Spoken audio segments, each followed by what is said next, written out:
Hello, I'm Father Grzegorz Hołub. I'm a philosophy professor at the Pontifical University of John Paul II in Krakow in Poland.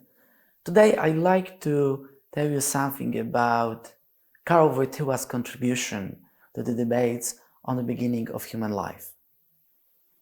In the contemporary times, we are witnesses to very intense debates concerning the prenatal human life.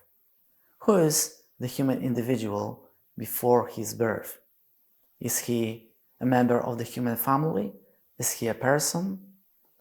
There's a tendency, particularly among naturalistic philosophers and bioethicists, to divide these two important issues, namely to claim that prenatal human life is actually a human life, but it's not a personal life.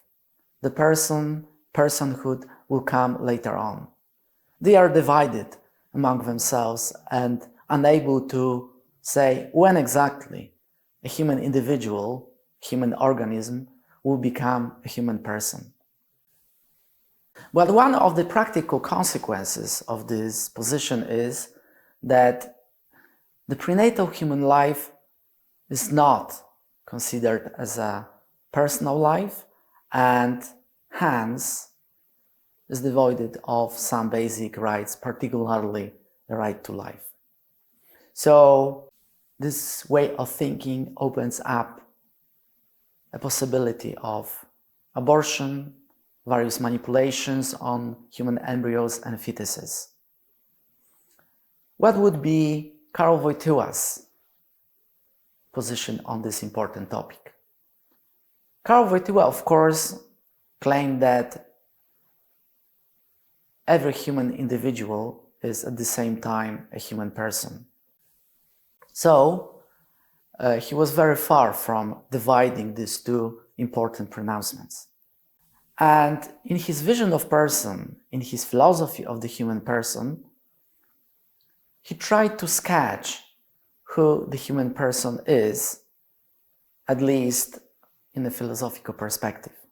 So, for example, he claimed that every human individual is a metaphysical subject, so-called suppositum, and a personal subject. One is very strictly associated with the other. One is, in a sense, anchored in the other. Of course, the basic one is a metaphysical subject, suppositum.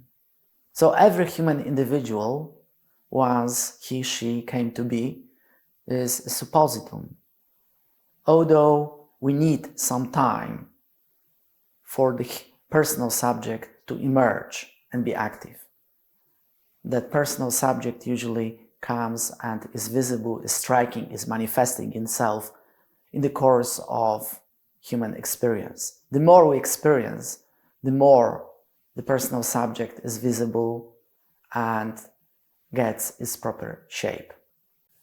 But it happens that it's not in place. For example, in the prenatal human life, we can't see any personal subject. We can't see that embryo and fetus displays some personal related traits. So someone can sustain that the person is not in place, is not present. Of course, it's not true. Karol Wojtyła claimed that the presence of metaphysical subject, suppositum, is enough to sustain, to claim that we deal with the human person. Let me read an important passage from his important article, philosophical article titled "The Person, Subject and Community." Wojtyła claims as follows: the human being is a person by nature. The subjectivity proper to a person also belongs to the human being by nature.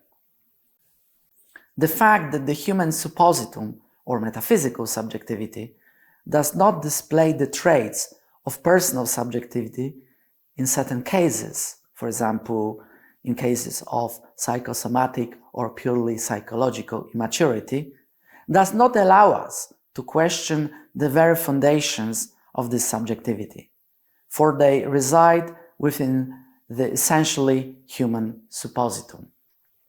So Wojtyła very decisively claims that even if we do not manifest ourselves as persons because of various disorders, health issues, or the stage of our development, we are still persons and we deserve respect and we are entitled for a fully fledged right to life. I think that's an important lesson for all of us, and as we can see, Karol Wojtyła's philosophy brings an enormous help, support, while we try to defend the human life at all stages. Thank you.